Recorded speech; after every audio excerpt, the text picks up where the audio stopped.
Olá pessoal, sejam todos bem-vindos ao canal do Surgery Buco. Hoje nós iremos iniciar aqui uma sequência de videoaulas, onde nós iremos abordar diversos conteúdos da área de cirurgia e suas disciplinas afins. Então nós vamos falar um pouco sobre farmacologia, estomatologia, patologia, anatomia de cabeça e pescoço. E hoje a nossa aula será sobre farmacologia. Iremos abordar aqui um tópico específico dessa disciplina, que são as formas farmacêuticas. É um tópico básico, mas extremamente importante para o entendimento dos próximos conteúdos. Inicialmente, eu gostaria de pedir aí que quem puder ajudar, se inscrever no canal, curtir o vídeo, comentar se tiver alguma dúvida, compartilhar para os seus amigos também, que isso de uma certa forma irá nos motivar a cada vez mais preparar conteúdos para vocês. Então vamos iniciar a aula, Chega de conversa, que todos nós estamos querendo aprender. Bom pessoal, então o que seria uma forma farmacêutica? Na literatura a gente vê diversas definições para esse termo, mas de uma forma geral a definição seria: a forma farmacêutica ela é o estado final de apresentação dos princípios ativos farmacêuticos, que compõem o medicamento, a fim de facilitar a sua utilização e obter o efeito terapêutico que eu desejo no meu paciente. Essas formas farmacêuticas têm características apropriadas a uma determinada via de administração. Então, pessoal, por exemplo, o meu paciente é um paciente idoso ou uma criança, por exemplo, um paciente que tem dificuldade de deglutição, às vezes um paciente entubado. Será que para esse paciente eu receitar para ele um medicamento em comprimido seria o ideal? Seria o que seria mais individualizado para esse paciente? Então, feito diante dessas condições sistêmicas do paciente, existem diversas formas farmacêuticas apresentadas no mercado farmacológico. Então, para pacientes, por exemplo, que têm uma limitação de deglutição, no caso exemplificado de idosos e crianças, nós podemos utilizar talvez uma forma farmacêutica líquida ou até mesmo uma forma farmacêutica injetável. Então, basicamente, esse tipo de forma farmacêutica que será escolhida vai ser mediante a condição sistêmica que o meu paciente apresenta. Ok? Então, no mercado a gente vai encontrar diversas formas farmacêuticas, com as formas sólidas, as formas líquidas, que nós iremos abordar posteriormente.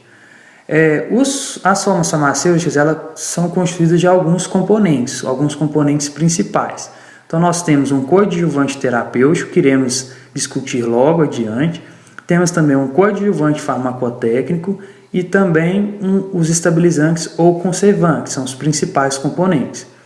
O coadjuvante terapêutico, ele nada mais do que auxilia a ação do nosso princípio ativo, por diferentes tipos de mecanismos.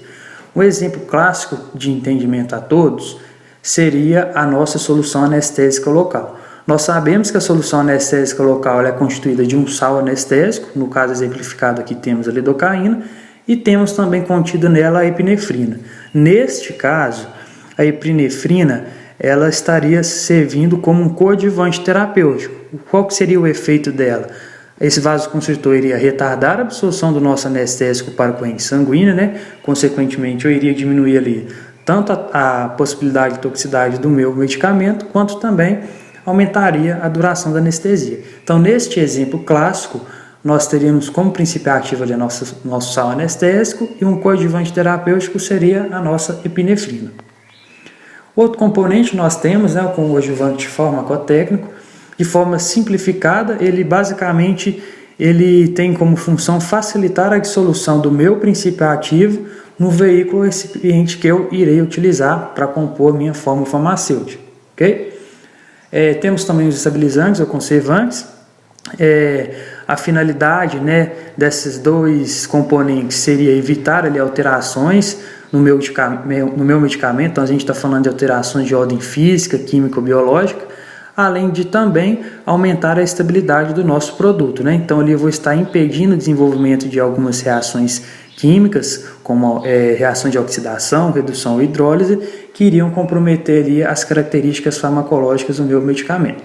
Um outro exemplo, aproveitando aí as soluções anestésicas, nós temos na solução anestésica que contém ali epinefrina, né, ou outro vasoconstritor do grupo das aminas simpatomiméticas, o metabisulfito de sódio. Esse metabisulfito de sódio, ele é um antioxidante que é incorporado a essas soluções anestésicas. Basicamente, ele protege ali a solução contra deterioração decorrente de luz, variações de temperatura e, consequentemente, aumenta ali conserva mais o meio a solução anestésica.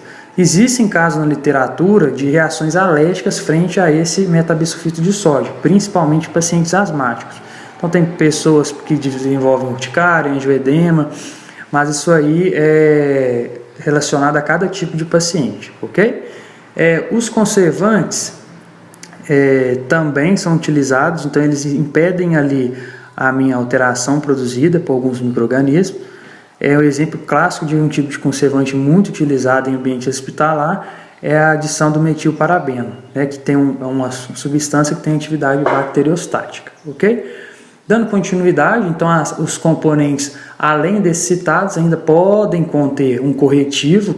Esse corretivo, basicamente, ele visa corrigir o produto aqui, mas em relação às suas características organolépticas. Então, a gente está falando aqui de cor, odor e sabor, a fim de tornar ela mais aceitável por parte do paciente. Então, existiam muitos medicamentos, se não me engano, a Novalgina, quem já tomou ela quando era criança sabe que o gosto dela era muito ruim. Então, esses corretivos, eles têm essa função de tornar o produto mais aceitável do ponto de vista organoléptico. Temos também em composição o veículo e o recipiente, que são basicamente componentes que podem ser tanto líquidos ou sólidos, e eles servem ali para se dissolver de uma forma homogênea ao meu princípio ativo e também aos demais componentes que compõem ali a fórmula farmacêutica, ok? Feito isso, pessoal, agora nós iremos entender os diversos tipos de apresentações que nós temos no mercado farmacológico. Então, genericamente, esses medicamentos eles são divididos em dois grandes grupos de formas farmacêuticas. Nós temos as formas sólidas, né, que elas podem ser empregadas tanto por via oral, então aqui a gente está falando de um efeito sistêmico, ou até mesmo uma aplicação local, que seria o efeito tópico. E temos também as apresentações líquidas, que elas também podem ser tanto empregadas por via oral, efeito sistêmico, aplicação tópica, efeito local, ou também através de injeções, aqui também abordando o efeito sistêmico, mas utilizando uma outra via de administração, que nós iremos discutir um pouco na próxima aula. As formas farmacêuticas sólidas de uso oral, nós temos as principais, né, que são os comprimidos, as drágeas, as cápsulas e os granulados. Lembrando que as pílulas e pastilhas a gente não irá abordar profundamente, pois elas possuem pouco uso na odontologia, ok? Então vamos lá, as apresentações sólidas de uso tópico, né, uso externo. Nós temos também as pastas e pomadas, a gente vai ver basicamente o que diferencia uma da outra. Temos aqui os cremes, limentos e ungüentos, que também são menos utilizados na odontologia, por isso não serão abordados a fundo. Lembrando que essas formas de apresentação temos um efeito tópico, não um efeito sistêmico. Claro que vai ter uma taxa de absorção pequena, mas sim existe essa taxa, mas a predominância aí seria de um efeito tópico. Então, as formas farmacêuticas sólidas, nós temos os comprimidos. Os comprimidos, eles apresentam geralmente, né, tamanhos e formatos variados, então a gente vai encontrar eles de várias apresentações, tem apresentações cilíndricas, algumas lenticulares, e eles são nada mais do que obtidos através da compreensão, né, da compressão desses pós de substâncias medicamentosas em um recipiente. Então, existem comprimidos que podem ser formulados para se dissolver em água antes mesmo de serem deglutidos, né, na própria cavidade bucal. Então aqui a gente está falando de uma via sublingual, que iremos discutir nas próximas aulas, mas tem também aqueles que vão atuar ali no estômago ou nos intestinos, né, no seu processo de absorção. Existem também alguns comprimidos que são revestidos, recobertos por algumas camadas, né, e existem comprimidos que são efervescentes, que são aqueles desintegrados em água antes de realizarmos a nossa administração. Existem também comprimidos mastigáveis, que têm em sua composição substâncias adoçantes para tornar o sabor agradável. Então, o exemplo clássico aqui de uma forma farmacêutica comprimida, nós temos a dipirona sódica, né, que é um analgésico extremamente utilizado aí pela área da saúde, principalmente pela odontologia. Temos também as drágeas basicamente são comprimidos que recebem um revestimento externo, então ela tem um tratamento especial, e o objetivo basicamente desse revestimento ele é mascarar o sabor, né, o odor desagradável que esse princípio ativo pode apresentar, como também minimizar os efeitos agressivos da mucosa gástrica. Então, um ponto importante para chamarmos a atenção, pessoal, que as drágeas não devem ser partidas. Alguns comprimidos, essa possibilidade existe, pode ser repartido, mas em as drágeas isso não pode ser realizado, porque se eu faço ali a partição do meu comprimido, eu estou desintegrando, né, impedindo ali a continuidade daquele efeito protetor, daquela cápsula protetora, revestimento protetor. Consequentemente, eu estarei expondo meu princípio ativo à deterioração. Então, as drágeas não devem ser partidas. O exemplo que nós temos aqui de uma drágea é a neosaldina, né, que é uma associação de dipirona com o isometepteno, uma combinação mais cafeína. Ok, pessoal? Dando continuidade, nós temos as cápsulas. As cápsulas são receptáculos que também possuem forma e dimensão variadas. Essas cápsulas contêm basicamente em seu interior algumas substâncias medicinais que podem ser apresentadas de diversas formas. Então, temos sólidas, líquidas ou gelatinosas.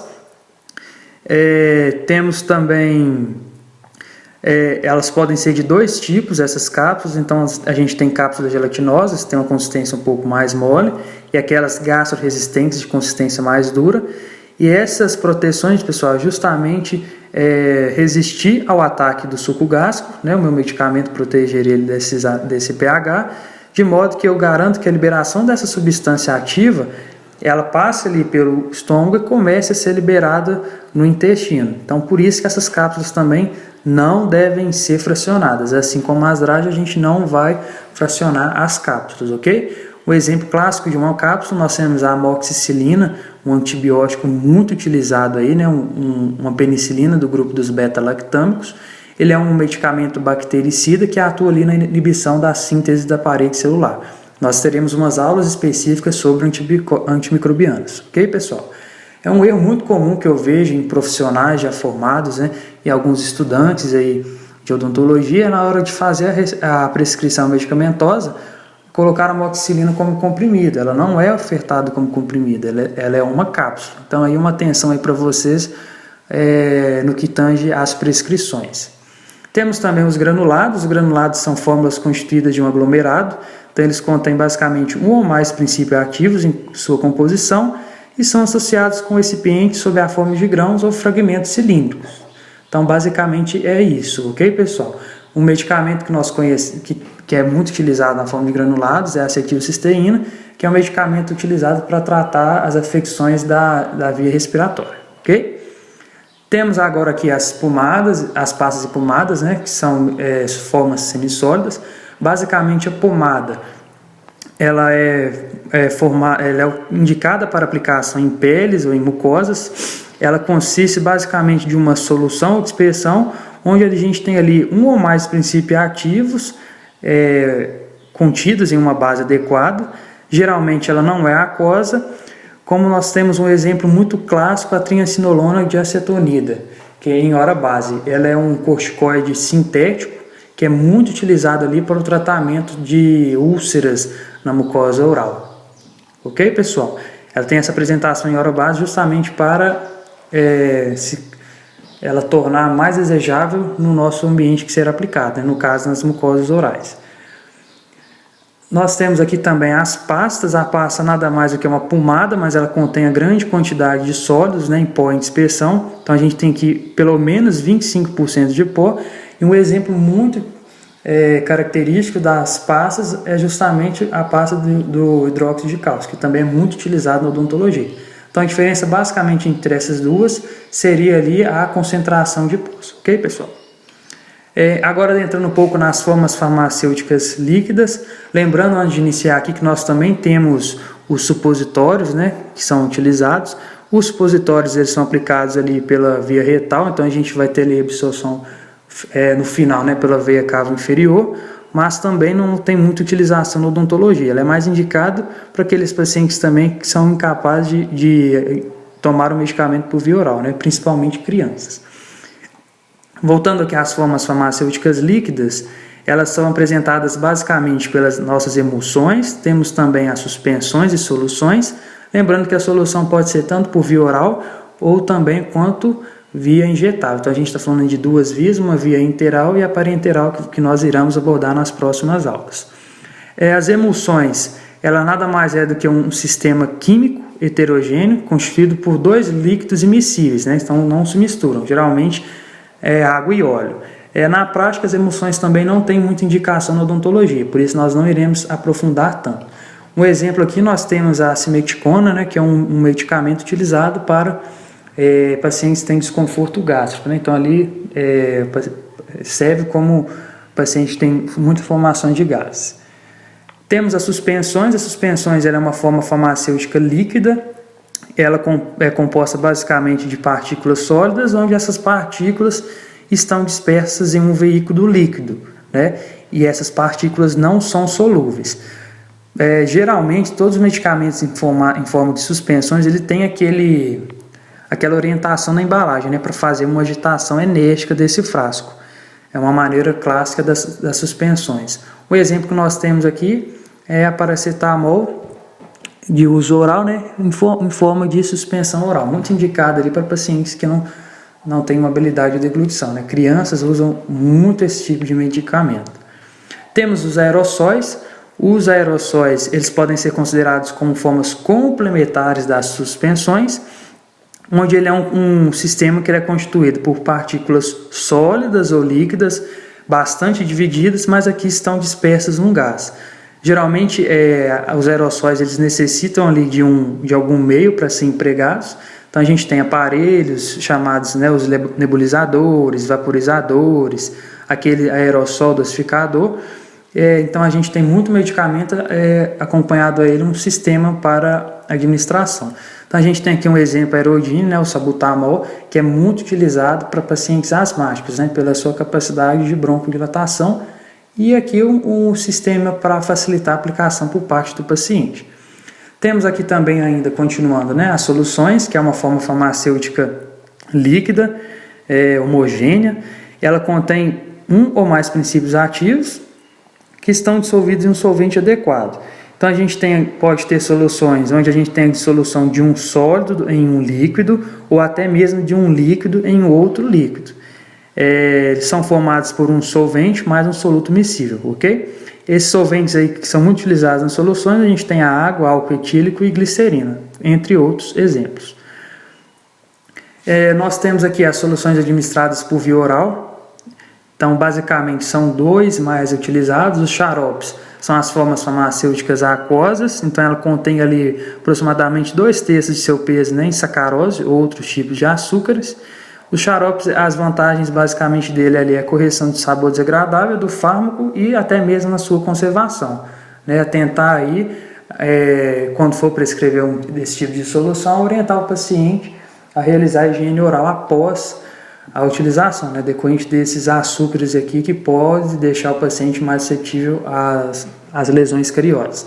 Temos os elixires, são formas farmacêuticas líquida hidroalcoólica, também podem ter o sabor adocicado e geralmente apresentam um teor alcoólico aí na faixa de 20 a 50%. Os elixires eles são preparados por dissolução simples e tem que ser envasado, pessoal, em frascos de cor âmbar e mantido em lugar fresco e ao abrigo de luz. Também não tem tanta indicação assim na odontologia. Partindo para as soluções cavitárias, nós temos basicamente duas utilizadas na odontologia. Temos os colutórios, que são destinados à aplicação local sobre estruturas da nossa cavidade bucal. Então a gente pode aplicar tanto na forma de bochecha ou irrigação, mas aqui, pessoal, não há deglutição do medicamento. O exemplo muito utilizado de colutório na odontologia, que vocês vão conhecer muito, é o dicloronato de clorexidina, que é empregado ali como antisséptico, né, tanto em ambiente ambulatorial quanto também em ambiente domiciliar. Temos também os vernizes. O verniz é um fármaco que se encontra misturado ao veículo, né, então ele toma presa quando ele entra em contato, por exemplo, com água ou saliva, e a gente aplica ele diretamente nos dentes. Um exemplo muito utilizado, nós temos os vernizes fluoretados, que eles são indicados ali para reduzir a incidência de cárie dentária em crianças, como também tratamento de hipersensibilidade. Então aqui a gente tem um exemplo aqui do digluconato de clorexidina e do nosso verniz fluoretado. As soluções injetáveis são soluções ou suspensões esterilizadas, que são livres ali de pirogênios, né? Os pirogênios são metabólitos dos micro-organismos que podem desencadear um quadro de febre no paciente. Essas soluções também, em geral, são isotônicas e são acondicionadas ali em ampolas ou frasco-ampolas, né? De forma que eu consiga manter as características dessas tipos de solução. Elas são ali indicadas para administração parenteral. Algumas vantagens do uso das soluções injetáveis: a gente tem uma absorção mais rápida e segura, justamente porque a gente pula ali a etapa de absorção do fármaco, né? A gente vai discutir isso nas aulas de farmacocinética. Temos também a determinação exata da dose do medicamento, então eu consigo precisar ali a dose que eu preciso para ter o efeito terapêutico que eu desejo.